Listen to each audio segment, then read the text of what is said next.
Hello everyone and welcome back to the Dungeon Learner's Guide. This week we've got another Commander's Guild deck tech for you. This is deck number 170 and it's titled I'm Griffin You a Beatdown. And if you haven't seen the show before, what we're doing is randomly selecting a card from scryfall.com or from among suggested cards, working with a budget of $100 or less and building a commander deck for Magic the Gathering around a theme of the chosen card. So this week, our random card is completely random, and this one is Decorated Griffin, which is 4 and a white for a 2/3 Griffin. It's got flying, and you can pay 1 and a white and prevent the next 1 combat damage that would be dealt to you this turn. Now, before we get into the actual deck tech, I want to very quickly ask you, down in the comments maybe, to write down what your favorite Griffin in all of Magic is, or alternatively, what Griffin you think is the best Griffin in all of Commander. Now, I'd give you a second for that, but I would be willing to bet you probably didn't have a great answer to that question. Griffins are not a very powerful creature type. They're not usually very widespread.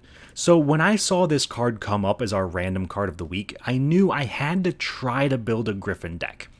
Because every single set, it feels like there's always this common or uncommon Griffin. There's always something going on with Griffins, but they're never really that strong. So in my head, I thought, how could I make Griffins the strongest I possibly could? And so I started looking at commanders for a Griffin deck, and I found very obviously the best commander for the Griffins, which is Zeriam Golden Wind, and that is 3 and a white for a 3/4 Griffin. It's got flying. Whenever a Griffin you control deals combat damage to a player, create a 2/2 white Griffin creature token with flying.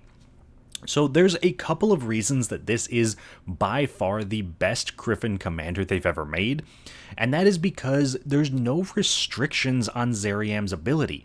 It's not whenever one or more Griffins you control deal damage. It's not this triggers once per turn. It's nothing like that. So if we hit somebody with a single Griffin, we make a single 2/2 Griffin token. If we hit somebody with 2 Griffins, we make 2 of those tokens. So you can kind of get the sense for how this can get out of hand very, very quickly. Because if we hit our opponents with Zeriam to make 1 Griffin, we now have 2. We hit them with both, we now have 4. Then we have 8, 16, 32, and so on. And so it shouldn't take us that many turns of just exponential Griffin token creation to get to a point where we're capable of winning the game. And so that is the major goal of the deck this week, is to really just win with Griffins, a notoriously not super great creature type. And so let's take a look at how we're going to be doing that. Let's take apart some of our themes for the deck and try to run into what exactly makes this deck work. So obviously, the very first theme is, of course, Griffins. We are trying to load up with as many Griffins as possible.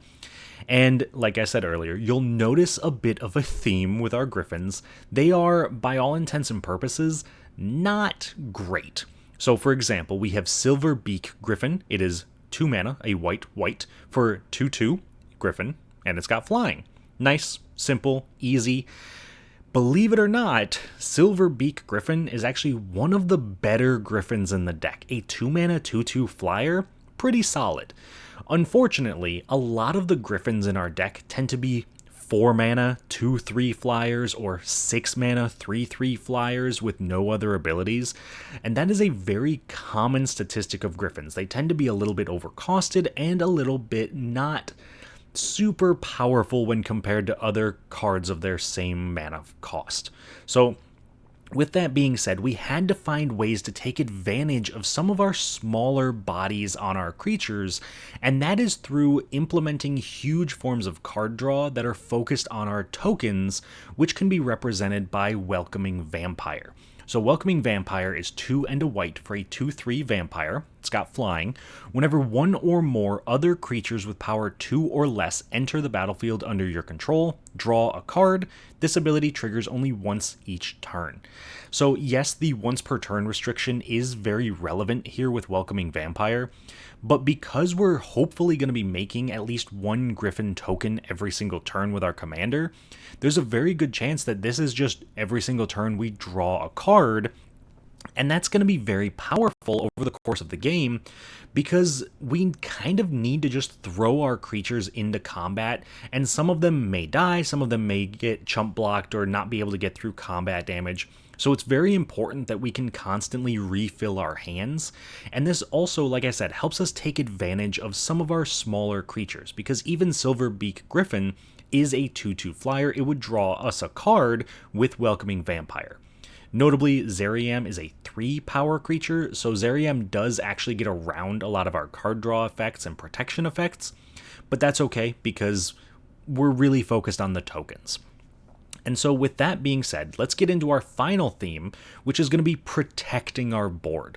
Because our main win condition is going to be generating an absurd amount of Griffin tokens, we really need to make sure that we don't crumble to a board wipe. So we have a lot of cards that give indestructible, we have cards that protect our creatures, but the one I wanted to highlight for this is Brave the Elements, which is 1 white for an instant. Choose a color, white creatures you control gain protection from the chosen color until the end of turn. And the reason I wanted to highlight this card in particular is because it both protects our stuff. So if someone is casting, say, a Blasphemous Act that's going to do 13 damage to everything from a red spell, we cast Brave the Elements, give our creatures protection from red, they survive the board wipe. Now, it doesn't help us with things like Wrath of God that just say destroy all creatures, it won't protect from that.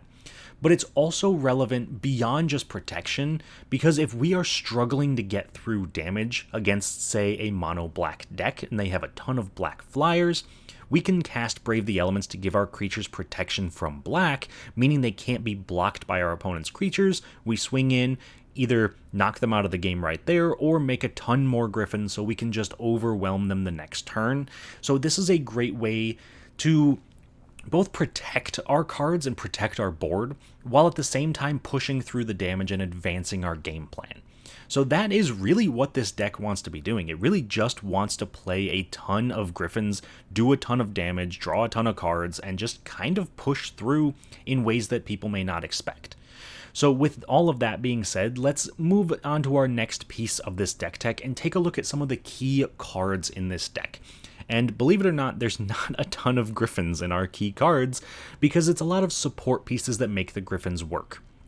So the first card I want to talk about is Tocasia's Welcome, which is 2 and a white for an enchantment. Whenever 1 or more creatures with mana value 3 or less enter the battlefield under your control, draw a card. This ability triggers only once each turn. So again, we are talking about the once per turn drawing a card effect. And this one, though, triggers on mana value, not on power. And so a lot of our Griffins don't actually have mana value 3 or less. So what this is really going to be triggering on is our tokens. And so again, just like Welcoming Vampire, we're talking about a card that essentially reads every turn, draw an additional card. And when we're in mono white, we really need as many of these card draw effects as possible to take advantage of the minimum card draw that we're going to have in the deck and push us more into an aggressive strategy by being able to refill our hand every single turn.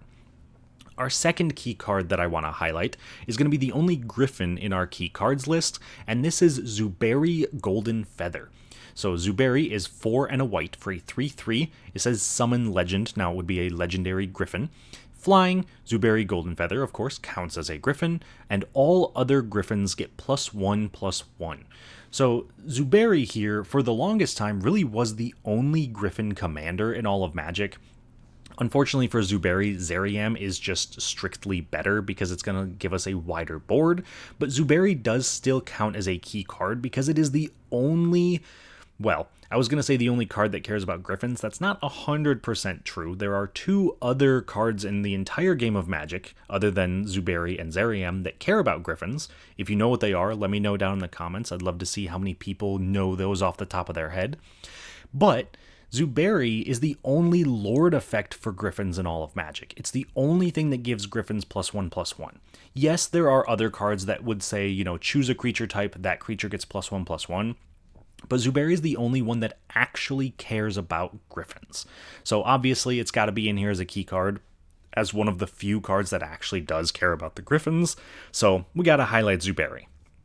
Moving on to our third key card, though, this is going to be Tenuous Truce. And this is a card that I put in almost every mono white deck at this point, and every single time I play it, it just gets better and better. So Tenuous Truce is 1 and a white for an enchantment, aura, enchant opponent. At the beginning of enchanted opponent's end step, you and that player each draw a card. When you attack enchanted opponent or a planeswalker they control, or when they attack you or a planeswalker you control, sacrifice Tenuous Truce. Now, the reason I think that this is such a good card, and especially in this deck, is because it does two things.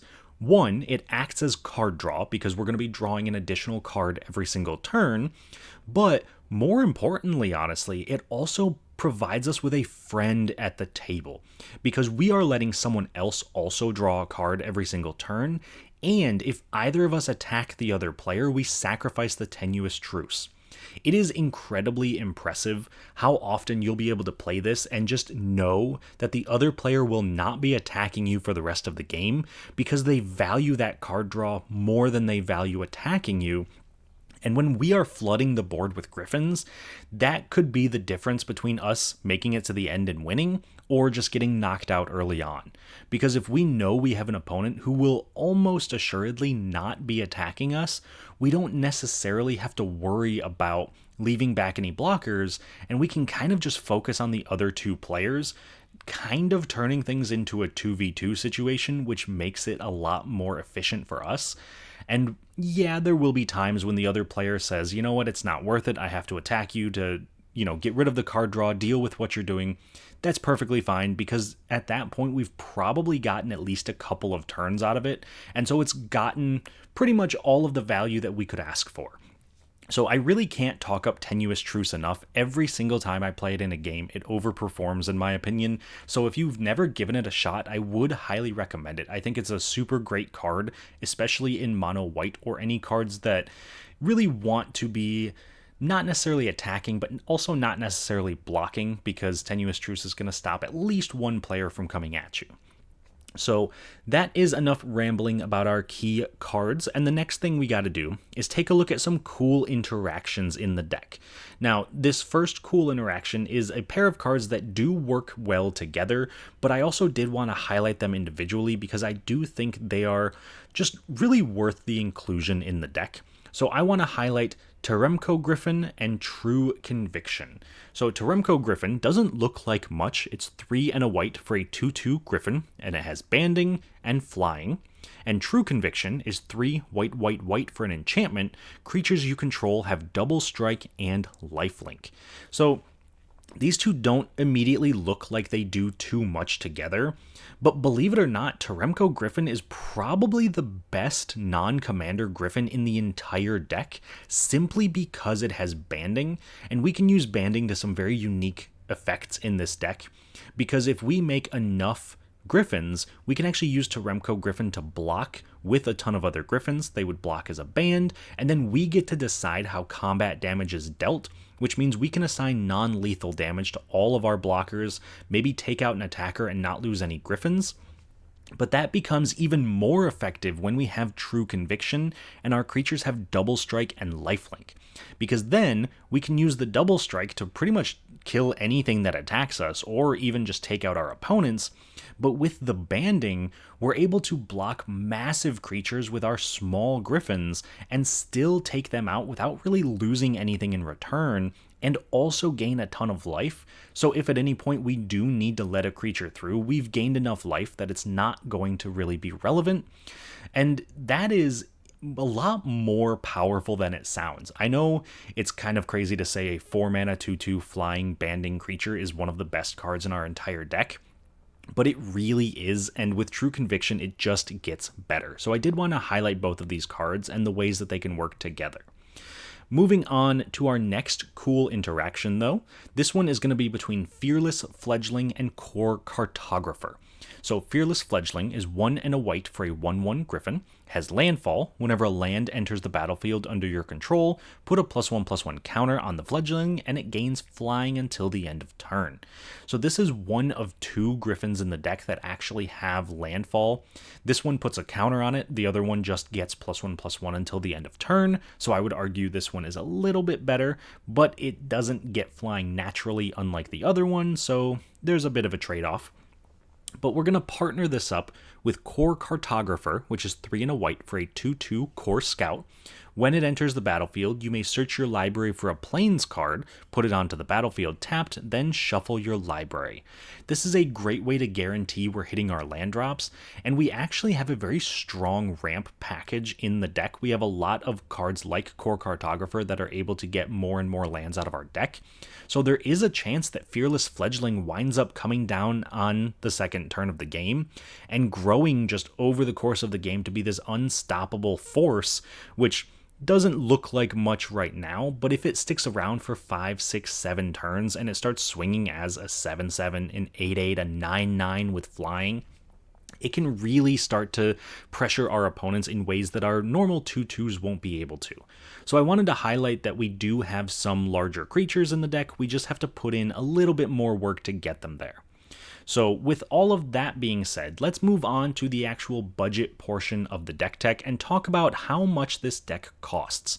And as you may be able to guess looking at some of the cards, this deck is actually not very expensive, coming in at $48.49, so less than half of our budget restriction. And a good portion of that comes from our most expensive card, which is actually a land, and it's Lotus Field. So Lotus Field is a land, it's got hexproof, enters the battlefield tapped. When it enters the battlefield, sacrifice 2 lands, and then it taps for 3 mana of any one color. And you might be thinking to yourself, why is this included in the deck? We don't really have any sacrificing land synergies. We don't have any ways to get lands back from the graveyard. We're not worried about people blowing up our lands, so the hexproof isn't relevant. But the main reason it's in here is because a lot of mono white's ramp effects care about having less lands than your opponents. So being able to play a Knight of the White Orchid and search our library for a Plains, put it into play, but only if we have less lands than our opponents, means that by doing something like playing a Lotus Field, we can keep up on mana because it taps for 3, but we're also going down on lands, meaning we can ramp more. And so there's a couple of lands in the deck that care about this. We've got bounce lands, we've got the Lotus Field, things that put us down on lands but not down on mana, because that is one of the most efficient ways for mono white to pull ahead in a game of Magic. So obviously if you do need to trim on price, you can cut the Lotus Field. It's not exactly necessary to the overall strategy, but I like to include Lotus Field in my mono white decks when I can, because it's a very powerful form of ramp. With that being said though, I do have a suggestion for a card that would be out of our budget that you could include in the deck. Now, notably, it's not fully out of budget, it's not $50+, but it is still more expensive than what I wanted to include in the deck, and that is going to be Roaming Throne.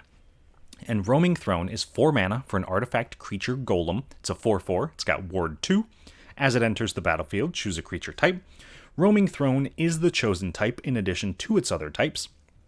And, most importantly, if a triggered ability of another creature you control of the chosen type triggers, it triggers an additional time. So if we go back and read Zeriam, you'll notice that Zeriam has a triggered ability that says when a Griffin deals damage, you actually get to make a Griffin token. With Roaming Throne, we are now making 2 Griffin tokens every single time one of our Griffins deals damage. So we go from 1 Griffin to 3 to 9, and we just get exponentially out of hand significantly faster than we would if we were just going from 1 to 2 to 4.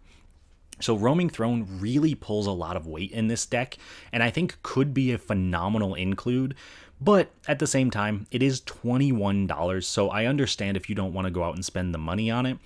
But if you are putting Roaming Throne into the deck, you do have to cut a card from the deck, and unfortunately, in this case, I think that would be Peregrine Griffin, which is 4 and a white for a 2/4 Griffin with flying and first strike.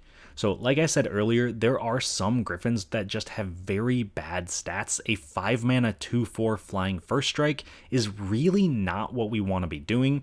So I think that if you could swap out the Griffin for Roaming Throne, it would really increase the power level of the deck. But if you're looking to stay true to kind of the theme of the deck and just leave in a Griffin and not put in a Golem, even though it would become a Griffin when it enters, I completely understand that as well. It's not a bad card. It's, of course, a Griffin, which means it's a little bit lower on the power level curve, but it is still very good. So that is our deck for this week, and before we get into the game, because of course we got to get into a game, see how the deck functions, I want to take a second to highlight some of the ways that you can help support the channel if that's something you're interested in doing. So of course you can always find us on a ton of social media websites. And if you're looking to support us, you can like the video and subscribe to the channel. And I would highly recommend checking to see if you're subscribed to the channel, because I know a lot of people get our videos popping up in their recommended, and you might think that you're subscribed, but you're not actually, and that is perfectly fine either way.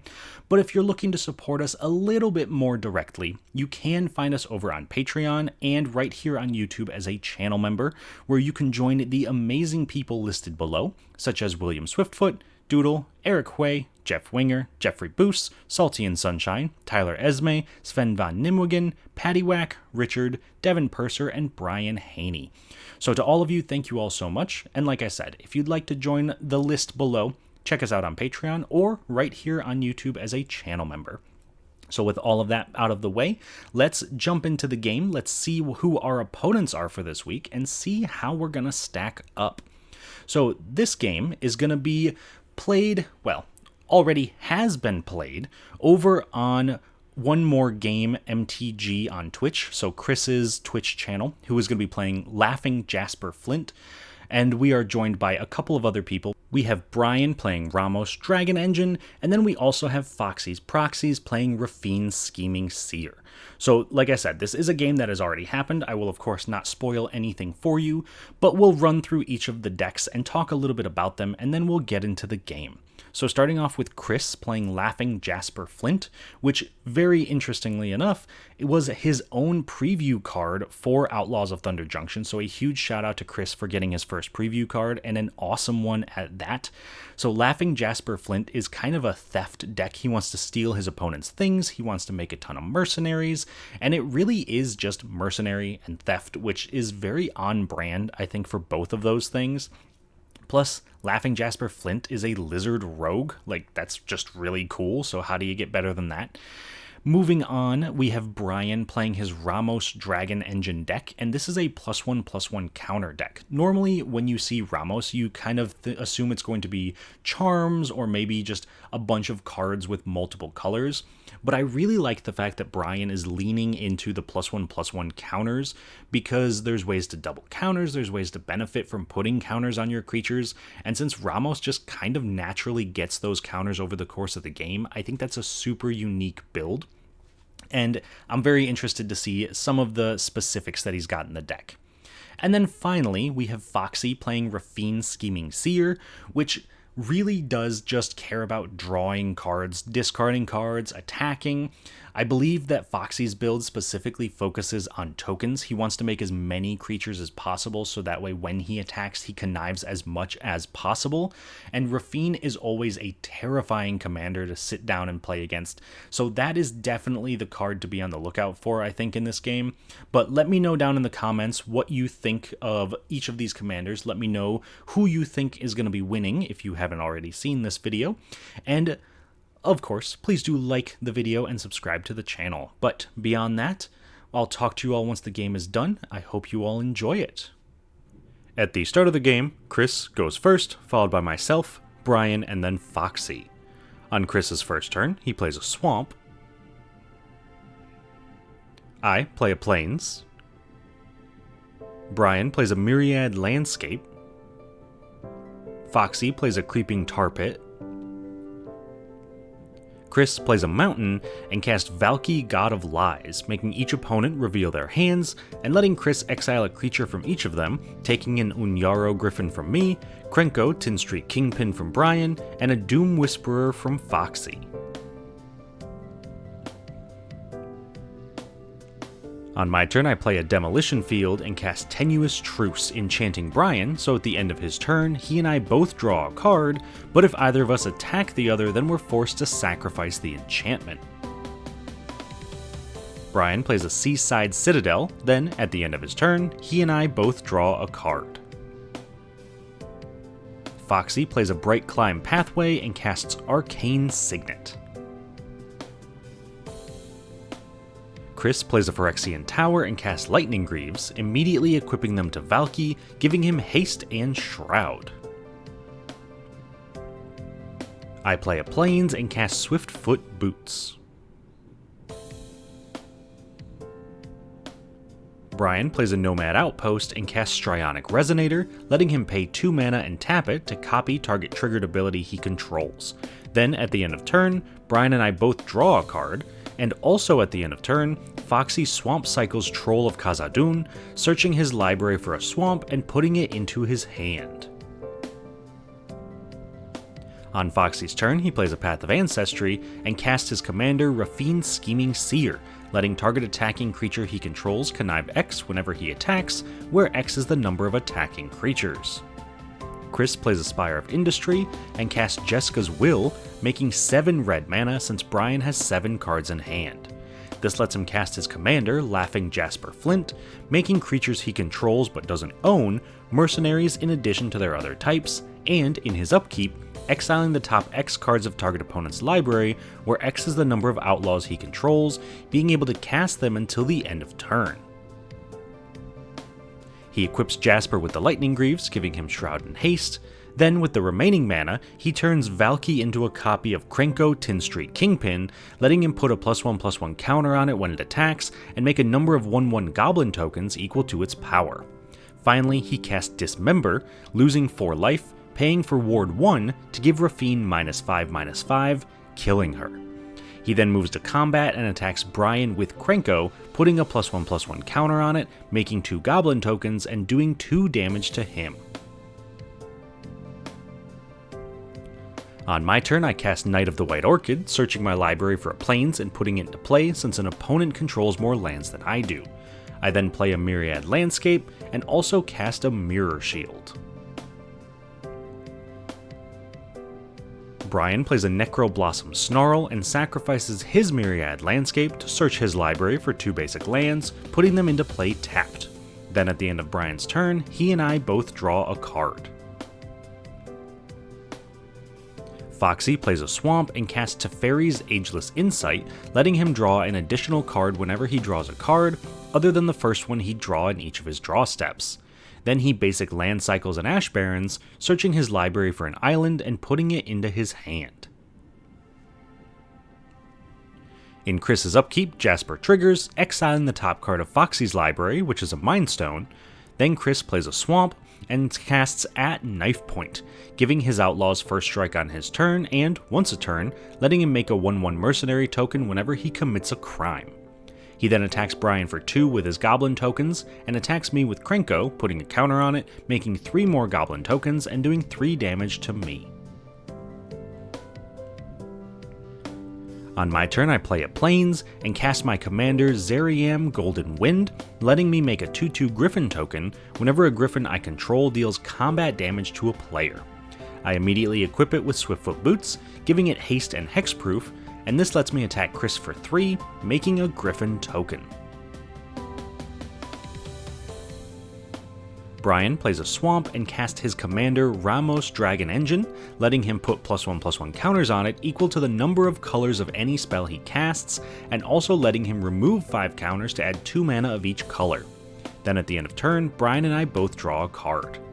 Foxy plays an island and casts Elenda and Azor, letting him pay 4 life in his end step to make a number of 1/1 Vampire Knight tokens equal to the number of cards he's drawn that turn. When he moves to his end step, he pays 4 life and makes 1 Vampire Knight. In Chris's upkeep, Brian exiles the top card of his library for Jasper, which is an Undergrowth Stadium, and Chris makes a Mercenary. After that, Chris sacrifices a Goblin with Phyrexian Tower to cast Rodeo Pyromancers, letting him make 2 red mana when he casts his first spell each turn. He He moves to combat, attacking Foxy with Krenko, putting a +1/+1 counter on it, making 4 goblins. Then Foxy blocks with a Vampire Knight, killing it and gaining a life. On my turn, I play a Plains and attack Chris for 5 with both of my Griffins, making 2 more tokens when they deal combat damage. Then in my second main phase, I cast Lena, Selfless Champion, making 3 1/1 soldier tokens since I control 3 non-token creatures. I'm also able to sacrifice her to give creatures with power less than her indestructible until the end of turn. Brian plays a Blossoming Sands, gaining a life, and casts Conclave Mentor, putting an additional counter on his creatures when they would get 1 or more +1/+1 counters. This also triggers Ramos, getting 2 +1/+1 counters. After that, he casts Kodama's Reach, putting 2 more counters on Ramos and searching his library for 2 basic lands, putting 1 into play tapped and the other into his hand. He then attacks Chris for 8 with Ramos, and finally at the end of turn, Brian and I both draw a card. Foxy plays a Plains and recasts his commander Griffin, then attacks Chris for 6 with Elenda and Azor, conniving 1, drawing 2 cards thanks to Teferi's Ageless Insight, then discarding a non-land card to put a +1/+1 counter on Elenda and Azor, doing 7 total damage to Chris. Then at the end of turn, Foxy pays 4 life to make 3 more Vampire Knight tokens. In Chris's upkeep, Foxy exiles the top 3 cards of his library, which are Sarah Paragon and 2 Swamps, while Chris makes another Mercenary. Once that's resolved, he casts Diabolic Intent, sacrificing a Goblin token to search his library for a card, putting it into his hand and making 2 red mana. This lets him cast Disrupt Decorum, goading all creatures he doesn't control. Before Chris can move to combat though, Foxy casts Swords to Plowshares, exiling Krenko and letting Chris gain 4 life since it had 4 power. Then Chris attacks Foxy for 7 with all of his Goblin tokens.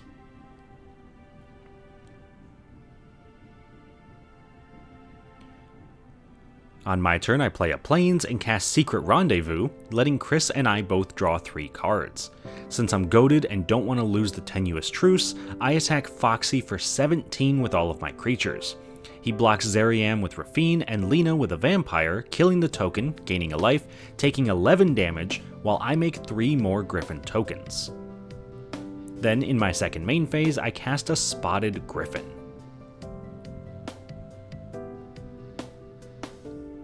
Brian plays a Mountain and casts Fertilid, entering with 3 +1/+1 counters thanks to the Mentor, and letting Brian pay 2 to remove a counter and search his library for a basic land, putting it into play. This also puts 2 more counters on Ramos. After that, he casts Conclave Sledge Captain, putting 2 more counters on Ramos, and also backing up each of his other creatures, putting 2 total counters on them, giving them trample and the ability to put +1/+1 counters on themselves, equal to the combat damage they deal this turn. This lets Brian attack me for 14 with Ramos, and attack Foxy for 4 with the Mentor. I take the full 14, while Foxy blocks with a Vampire, taking 3, gaining 1, and killing the token. Unfortunately, this does mean we do have to sacrifice the Tenuous Truce. When damage is dealt, Ramos gets 14 more counters, while the Mentor gets another 3. Then, in Brian's second main phase, he removes 5 counters from Ramos to make 2 mana of each color, letting him cast Machias the Lunarch for X = 9, entering with 10 +1/+1 counters. This also puts another 2 counters on Ramos. On Foxy's turn, he cast Archfiend of Ifnir, putting a -1/-1 counter on each creature his opponents control whenever he discards a card. He then attacks me for 1 with a Vampire token and attacks Brian for 8 with Elenda and Azor and Griffin. On attacks, he connives 3, having Foxy draw 6 cards, discard 3, and put 2 +1/+1 counters on Griffin, and 3 -1/-1 counters on all his opponent's creatures, wiping away mine and Chris's boards. Then I take 1 and Brian takes 10, while Foxy gains a life. In his second main phase, Foxy plays a Rogue's Passage, then casts Adeline Resplendent Cathar, letting him make a 1/1 human token that's tapped and attacking each of his opponents whenever he attacks, and at the end of turn, he pays 4 life to make 7 more Vampire tokens. On Chris's turn, he plays a Graven Cairns and casts Karavek the Punisher, so whenever he commits a crime, he exiles up to 1 black card from his graveyard, copying it, being able to cast it, and losing 2 life. This also makes him 2 red mana, so he casts Rakdos Charm, destroying Ramos, and this makes him a mercenary and triggers Karavek, letting him exile Diabolic Intent from his graveyard, sacrificing the mercenary to search his library for a card, putting it into his hand. After that, he casts Nasty End, sacrificing Karavek and drawing 3 cards since it's legendary, and finally he casts Blasphemous Act, doing 13 damage to each creature, completely wiping the board. On my turn, I play a Plains and recast my commander Zeriam, immediately equipping them with Swiftfoot Boots, giving them Hexproof and Haste, allowing me to attack Brian for 3 and make a Griffin token. In my second main phase, I equip Mirror Shield to the Griffin token, giving it +0/+2 and Hexproof. On Brian's turn, he plays a Gavany Township and casts Juniper Order Ranger, letting him, whenever another creature enters under his control, put a +1/+1 counter on the Ranger and the creature that entered. Foxy cast Animate Dead, enchanting Elenda and Azor, returning them to play, giving them -1/-0. Then he cast Lightning Greaves, equipping them to Elenda and Azor, giving them Haste and Shroud, and after that he cast Myrel Shield of Argive, preventing his opponents from casting spells or activating abilities on his turn, and also making a number of 1/1 soldier tokens equal to the number of soldiers he controls when she attacks.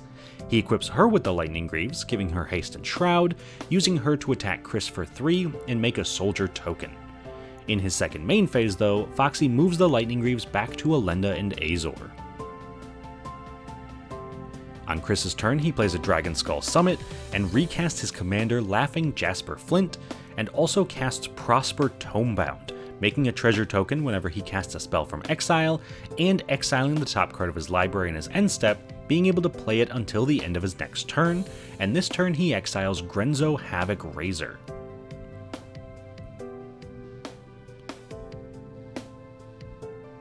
On my turn, I play a Plains and attack Brian for 5 with both of my Griffins, making 2 more Griffin tokens when they deal combat damage.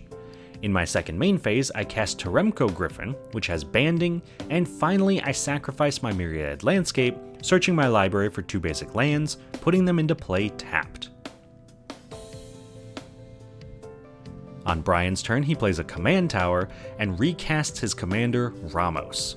When it enters, he puts a +1/+1 counter on Ramos and the Ranger, also activating Strionic Resonator to copy the ability, putting an additional counter on each of them. At the end of turn, I cast Generous Gift, destroying Animate Dead, forcing Foxy to sacrifice Elenda and Azor, but giving him a 3/3 Elephant token instead.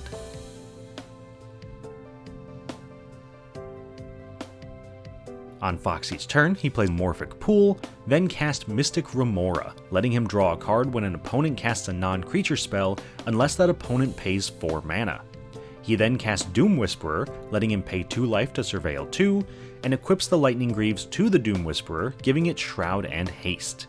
He attacks me for 3 with Myrel, making 2 more soldiers when she attacks, but thanks to Teremco Griffin, I'm able to block Myrel with all 3 of my Griffins as a band, allowing me to decide how combat damage is dealt. This means I can assign a single point of damage to each Griffin, letting them all survive, while Myrel takes 6 and dies. In Foxy's second main phase, he casts his own Strionic Resonator.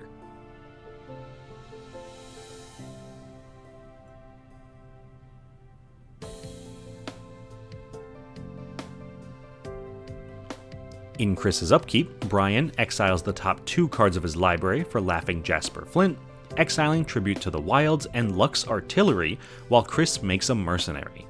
Chris then casts the Tribute to the Wilds, making each opponent sacrifice an artifact or enchantment, destroying Mirror Shield and both Strionic Resonators. This also makes him a treasure with Prosper, and he pays 4 mana, so Foxy doesn't draw a card with Mystic Remora. Once that resolves, Chris casts Grenzo Havoc Razor from exile, making another treasure, and also casts Altar of Dementia, letting him sacrifice a creature to mill target player equal to the sacrificed creature's power, but unfortunately this time he can't pay for the Remora, so Foxy draws 2. At the end of turn, Chris exiles Passionate Archaeologist with Prosper. On my turn, I move straight to combat, attacking Chris for 9 with Zeriam and my Griffin tokens, making 4 more tokens when they deal combat damage. Then in my second main phase, I cast Unyaro Griffin, which can sacrifice itself to counter a red instant or sorcery. Brian plays a Dark Slick Shores and casts Sunscorched Regent, letting him gain a life and put a +1/+1 counter on it whenever an opponent casts a spell. This also puts a counter on Ramos, then he activates Gavany Township, putting a +1/+1 counter on each of his creatures. Foxy recast his commander Griffin, then attacks me for 6 with his soldiers and elephant, and attacks Chris for 6 with Doom Whisperer, conniving 5 on the elephant, drawing 10 cards, discarding 5, and putting 1 +1/+1 counter on the elephant. I block the soldiers with my Griffin tokens and the elephant with the remainder of my Griffins, using Teremko Griffin's banding to spread out the damage, killing all of Foxy's attackers while mine survive. Chris, though, unfortunately has no way to block, so he takes 6 and is knocked out of the game. In Foxy's second main phase, he plays an exotic orchard.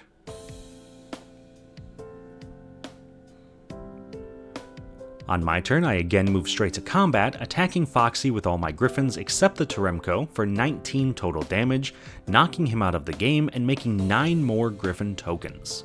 Then, in my second main phase, I cast Harrier Griffin, letting me tap target creature in my upkeep.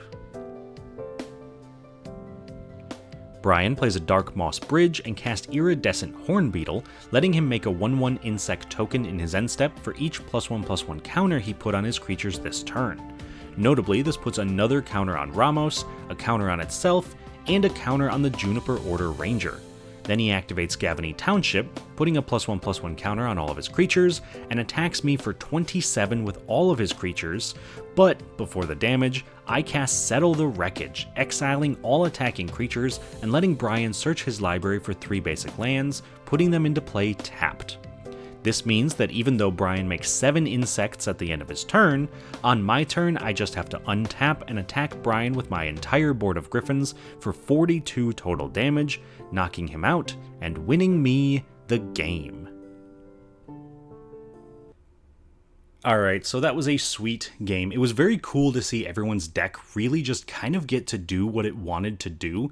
Being able to see Brian put a bunch of +1/+1 counters on his stuff and just build up Ramos to be this huge threat was very, very cool. And I think the backup card, the Conclave Sledge Captain, worked really well in his deck, being able to distribute a ton of counters, and then with the Conclave Mentor putting extra counters. It was just a super, super cool build, so I'm very glad that we got to see that. Moving on to his left, going on to Foxy. Foxy's deck also really did very impressive things.